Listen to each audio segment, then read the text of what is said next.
fly. Yep, everyone loves us, and now we can fly!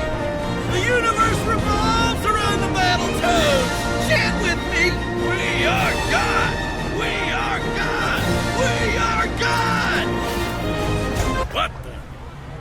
Tony, cut the work! There's friggin' frogs in here! Who is this guy?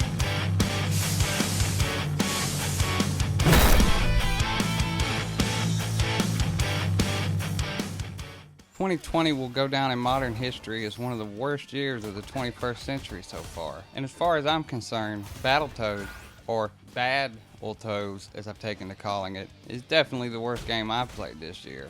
After playing through all but the last part of the last stage, I was sick to my stomach, had a headache, anxiety, and I'm not even joking now, had to lay in bed and meditate for an hour before I started to feel okay again. Calm down, people.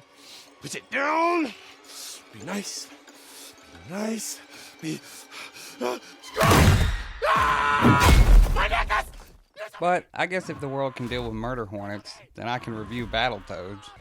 If my review stops even one person from playing this schizophrenic hot garbage, then at least my suffering wasn't in vain. The things I do for you guys, keep in mind it currently sits in the mid-70s on Metacritic, so clearly somebody liked it.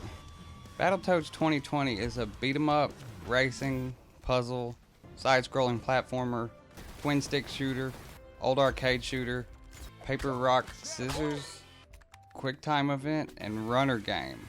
To call it confused and unfocused would be an understatement. Battletoads has more mini-games than a Mario Party.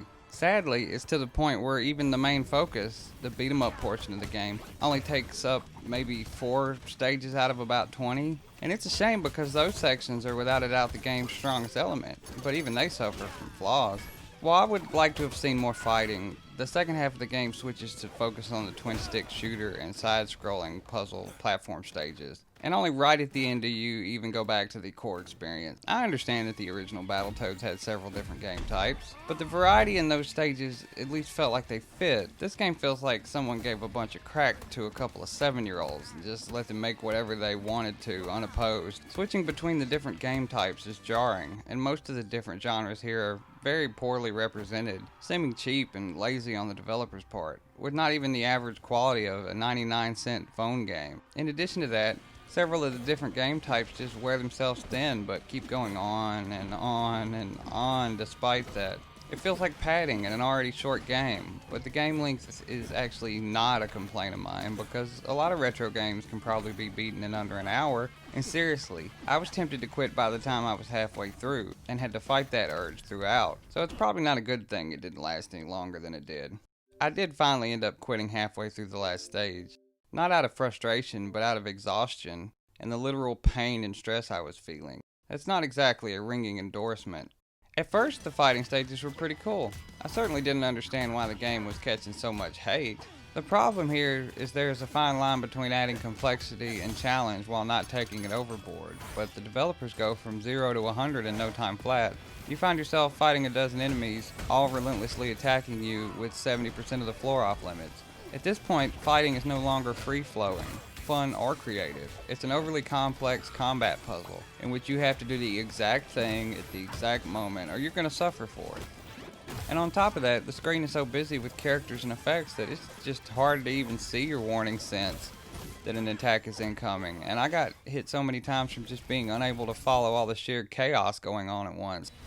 The other game types that are at least passable are the new 3D versions of the hoverbike stages from the first game, and the twin-stick shooter stages in the second half of the game. Even those have warts though. The hover stages are slightly loose-feeling while simultaneously demanding split-second precision from the players, and the twin-stick shooter parts start to veer a little too far into the bullet hell territory by the end. Something I don't feel is justified when nothing in previous Battletoads games would make a potential player think twitch shoot-'em-up skill would be required to advance. Despite it, those were the few stage types I did enjoy and felt were the strongest. Perhaps if the developer had stripped out some of the more pointless game types, they could have made a much stronger game than what we got. These things lead to a game with no solid identity, a game that feels like randomly loading up 10 games in a row for 5 minutes at a time.